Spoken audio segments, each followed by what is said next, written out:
CR Radhakrishnan മുൻ Devaswom deputy കമ്മീഷണറുണ്ട്. Shri CR Radhakrishnan, അവിടെ ഒരു സ്വർണ്ണക്കൊള്ള ഇപ്പോഴല്ലേ നടന്നത്, ഇപ്പോൾ നടക്കുമ്പോഴല്ലേ നമ്മൾ അറിയുന്നത് എന്ന രൂപത്തിലുള്ള പ്രതികരണങ്ങൾ വരുന്നു. ഇപ്പോൾ എൻ വാസുവിന്റെ അറസ്റ്റ് ഉണ്ടായിരിക്കുന്നു, പത്മകുമാറിനെ ചോദ്യം ചെയ്യാൻ വിളിപ്പിക്കുന്നു, നാളെ വന്നില്ല എങ്കിൽ അറസ്റ്റിലേക്ക് തന്നെ നീങ്ങുമെന്നുള്ള സൂചനകളുണ്ട്. ഇപ്പോൾ നടക്കുന്ന SIT അന്വേഷണം അതിനെ അങ്ങ് എങ്ങനെ കാണുന്നു ശ്രീ CR രാധാകൃഷ്ണൻ?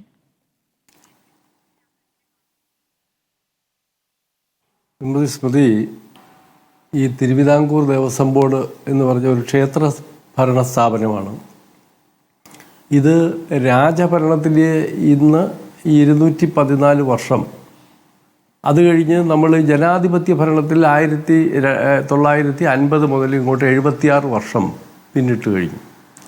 അപ്പോൾ ഈ കാലങ്ങളിലൊന്നും ഉണ്ടാകാത്ത സംഭവങ്ങളാണ് നമ്മുടെ മുമ്പിൽ ഇപ്പോൾ ഉണ്ടായിക്കൊണ്ടിരിക്കുന്നത്.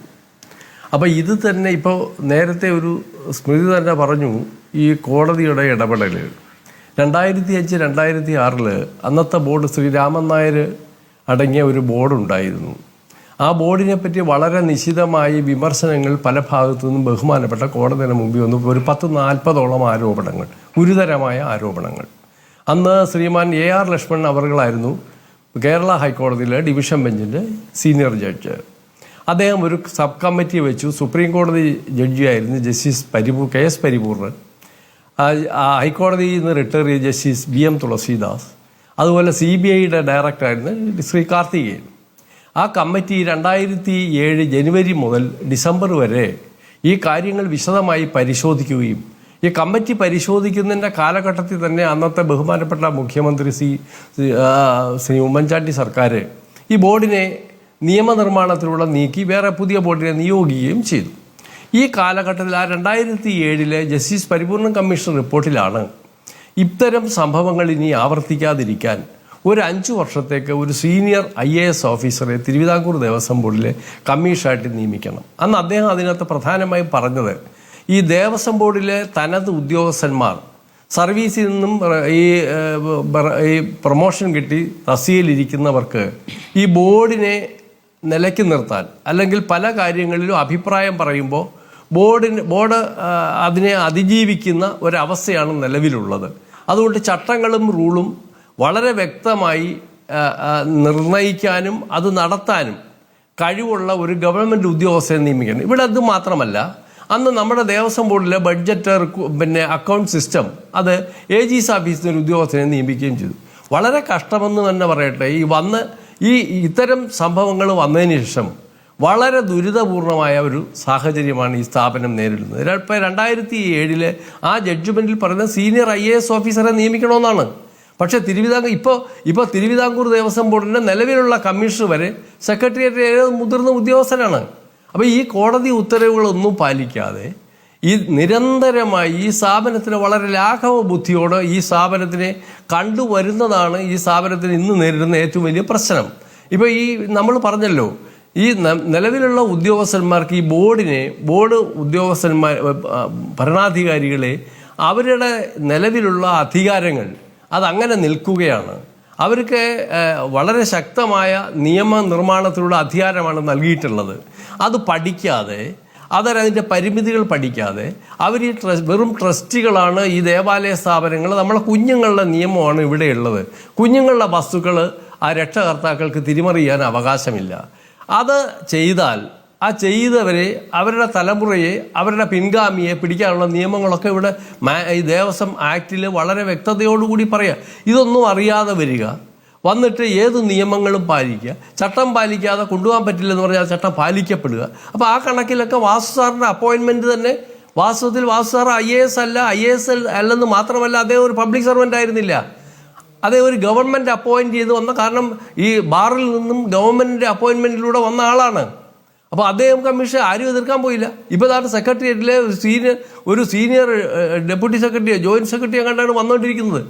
അപ്പോൾ അവർക്ക് ഈ സ്ഥാപനത്തിലെ, ഈ ദേവാലയ സ്ഥാപനത്തിലെ പ്രത്യേകതകളൊന്നും അറിയത്തില്ല. കാരണം ഇത് സർക്കാരിനേക്കാൾ സുഘടിതമായി സംഘടിക്കപ്പെട്ട, അങ്ങ് പാറശാല മുതൽ പെരുമനം വരെ നീണ്ടു കിടക്കുന്ന 1250ഓളം അമ്പലങ്ങളുള്ളൊരു മഹാസംഭവമാണ്.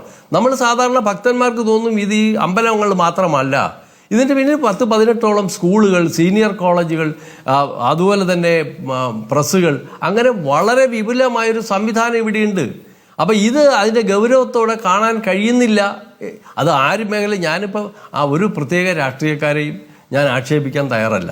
പക്ഷേ വളരെ ലാഘവ ബുദ്ധിയോടെ കാര്യങ്ങൾ കാണുകയാണ്. ഇവിടെ തന്നെ 2007 അന്ന് അദ്ദേഹം ജസ്റ്റിസ് പരിപൂർണ കമ്മീഷൻ്റെ റിപ്പോർട്ടിൽ വളരെ സുതാര്യമായി നടത്തിക്കൊണ്ടു പോകാനുള്ള ഒരു 10-40ഓളം നിർദ്ദേശം അദ്ദേഹം വച്ചിട്ടുണ്ട്. ആ നിർദ്ദേശങ്ങളെല്ലാം സംസ്ഥാന ഗവൺമെൻറ് അംഗീകരിച്ചു, കോടതി അംഗീകരിച്ചു, അന്നത്തെ ബോർഡും അംഗീകരിച്ചു. പക്ഷേ വളരെ കഷ്ടം, അതിന് വിരുദ്ധമായിട്ടുള്ള നടപടികളാണ് നിയമനങ്ങളിലായാലും ചട്ടങ്ങളിലായാലും ബോർഡ് നിയമിക്കുന്നതിലായാലും ഒക്കെ തുടർന്നു വരുന്നത്. അപ്പോൾ അതിൻ്റെ പരിണത ഫലം തന്നെയാണ് ഇന്ന് കാണുന്ന ഈ സംവിധാനങ്ങൾ. വളരെ കർക്കശമായ ഒരു ഭരണാധികാരികൾ ഈ സ്ഥാപനത്തിൽ ഇല്ലാത്തതിൻ്റെ അഭാവമാണ് നമ്മൾ ഈ സ്ഥാപനം നേരിടുന്നത്. ഇവിടെ ഇത് ഇപ്പോൾ പറഞ്ഞല്ലോ, ഈ ബഹുമാനപ്പെട്ട ഇപ്പോൾ നിയമിച്ച അദ്ദേഹത്തിൻ്റെ ദേവസ്വം ബോർഡിൽ 2 വർഷം അദ്ദേഹം ബോർഡിൻ്റെ ചാർജിലിരുന്ന ആളാണ്. 2009, 2010 അദ്ദേഹം ഒറ്റയ്ക്ക്, കാരണം ദേവസ്വം ഹിന്ദു ധർമ്മസ്ഥാപന നിയമത്തിലൊരു പുതിയ അമെൻമെൻറ്റ് സംസ്ഥാന ഗവൺമെൻറ് 2015 വരുത്തി.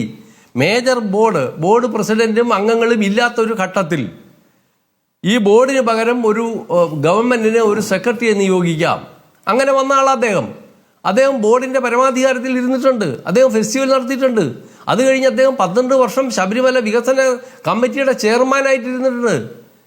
ആ CVC റിപ്പോർട്ടൊന്നും എടുത്ത് 2018 CEC റിപ്പോർട്ടൊന്നും എടുത്ത് നോക്കിയാൽ അറിയും, സെൻട്രൽ എംപവേർഡ് കമ്മിറ്റിയുടെ റിപ്പോർട്ട്. അപ്പോൾ ഇതൊന്നും എടുത്തു പരിശോധിക്കാൻ തയ്യാറാവാതെ, അവരുടെ ട്രാക്കുകളൊന്നും പരിശോധിക്കാതെ നമ്മൾ എല്ലാം ഇങ്ങനെ ദേവസ്വമല്ലേ, വളരെ ലാഘവ ബുദ്ധി. വാസ്തവത്തിൽ ഇത് സർക്കാർ സംവിധാനത്തേക്കാൾ വളരെ ശക്തമായ ഒരു സംവിധാനമാണ്. വളരെ വിപുലമായി ഉത്തരവാദിത്തപ്പെട്ട ആളുകൾ വരേണ്ട ഒരു സ്ഥാപനമാണിത്.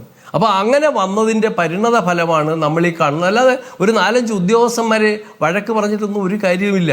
കാരണം ആ ഉദ്യോഗസ്ഥന്മാർക്ക് ഒരു നിലനിൽപ്പും അവിടെ ഇല്ല. അവരുടെ പ്രൊമോഷൻ കൊടുക്കുന്നത്, അവരുടെ ഗ്രേഡ് നിശ്ചയിക്കുന്നത്, അവരുടെ സ്ഥലം മാറ്റുന്നത് ഒക്കെ തന്നെ ഈ ബോർഡാണ്. അപ്പോൾ ഇതിനു മേൽ അപ്പീൽ കൊടുക്കാൻ കേരള ഹൈക്കോടതിക്ക് അല്ലാതെ വേറെ മാർഗമില്ല. കാരണം HRA ആക്ടിലെ പ്രൊവിഷൻ അനുസരിച്ചാണ് കേരള ഹൈക്കോടതി ഇടപെടുന്നത്. അതുമാത്രമല്ല, ഇതിനകത്ത് വേറൊരു കാര്യം പലരും കാണാത്തൊരു തലമുണ്ട്. ഈ സ്ഥാപനത്തിൻ്റെ ആഡിറ്റ് നിർവഹിക്കുന്ന 1950 മുതൽ ഇങ്ങോട്ട് ലോക്കൽ ഫണ്ട് ആഡിറ്റ് വിഭാഗം, അത് ഗവൺമെൻറ്റിൻ്റെ നിയന്ത്രണത്തിലുള്ള സ്റ്റേറ്റ് ആഡിറ്റ് ഡിപ്പാർട്ട്മെൻറ്റാണ് ഇതിൻ്റെ ആഡിറ്റ് നടത്തുന്നത്. എത്ര വർഷത്തെ ആഡിറ്റ് നടത്തിയുള്ള സ്മൃതി ഒന്ന് അന്വേഷിച്ച്. ഈ ഉത്തരവാദിത്തം അവിടുന്ന് നിർവഹിക്കപ്പെട്ടിട്ടുണ്ടോ? എല്ലാ കാര്യങ്ങളും പറയുമ്പോൾ നമ്മൾ ദേവസ്വം ബോർഡിൽ ഉദ്യോഗസ്ഥൻ ഇവരെ പറയും. ഈ തിരുവിതാംകൂർ ദേവസ്വം ബോർഡിലെ നിലനിൽക്കുന്ന ഈ നിയമം അനുസരിച്ച് കഴിഞ്ഞ ഒരു 5-10 വർഷമായി ശബരിമല ഫെസ്റ്റിവൽ കാലത്ത് ഓപ്പൺ ചെയ്തിരിക്കുന്ന മുഴുവൻ കാലത്തും സംസ്ഥാന ഗവൺമെന്റിന്റെ ആഡിറ്റ് ഡിപ്പാർട്ട്മെന്റ് അവിടെ കൺകറന്റ് ആഡിറ്റ് നടത്തുന്നുണ്ട്. അവരിതൊന്നും കാണുന്നില്ലേ? അവർ 4 നമ്പർ 1999 UB ഗ്രൂപ്പുകാർ സറണ്ടർ ചെയ്ത സ്വർണം, ഈ 30.292 ഗ്രാം സ്വർണം അന്ന് 4 നമ്പറിൽ ചേർത്തിട്ടുണ്ടോ? അന്ന് അത് ഇവിടുത്തെ നമ്മുടെ റെക്കോർഡുകളിൽ ഇത് ചെയ്തിട്ടുണ്ടോ എന്ന് അവർ പരിശോധിച്ചോ? അപ്പം ഇതെല്ലാം കണ്ടില്ലെന്ന് നടിച്ച് മുഴുവൻ ഉത്തരവാദിത്വങ്ങൾ ഇങ്ങോട്ട് ഈ സ്ഥാപനം ഉണ്ടായ കാലം മുതൽ ഈ ലോക്കൽ ഫണ്ടിൻ്റെ നിയന്ത്രണമുണ്ട്. ലോക്കൽ ഫണ്ടിൻ്റെ ആഡിറ്റ് റിപ്പോർട്ട് ഹിയർ ചെയ്യുന്ന ബഹുമാനപ്പെട്ട കേരള ഹൈക്കോടതിയാണ്. ഹൈക്കോടതി ഇപ്പോൾ സമയം ലാഭിക്കാൻ ഒരു ഓംബുഡ്സ്മാനെ നിയമിച്ചിട്ടുണ്ട്. അപ്പോൾ അത് തന്നെ എത്ര 2000 ഇപ്പോൾ ഏതാണ്ട് 15, 16, 17 എങ്ങോട്ട് കിടക്കുകയാണ്. അപ്പോൾ ഈ വരുന്ന ബോർഡുകാരും ഈ ജീവനക്കാരും റിട്ടയർ ചെയ്ത് പെൻഷൻ പറ്റി വീട്ടിൽ പോയി അവരുടെ കാലം കഴിഞ്ഞാലും ഈ ആഡിറ്റ് റിപ്പോർട്ട് വരില്ല. അതെന്തുകൊണ്ടാണ് നമ്മൾ ശ്രദ്ധിക്കപ്പെടാതെ പോകുന്നത്? ആഡിറ്റ് ഫീസ് ദേവസ്വം ഫണ്ടിൽ നിന്ന് ആഡിറ്റ് ഫീസ് കൊടുക്കുന്നതാണ്. ശരി, രാഹുൽ ഈശ്വറിലേക്ക് വരാം. രാഹുൽ, ഞാൻ വൈകിയെന്നറിയാം, ബാക്കിയുള്ളവർ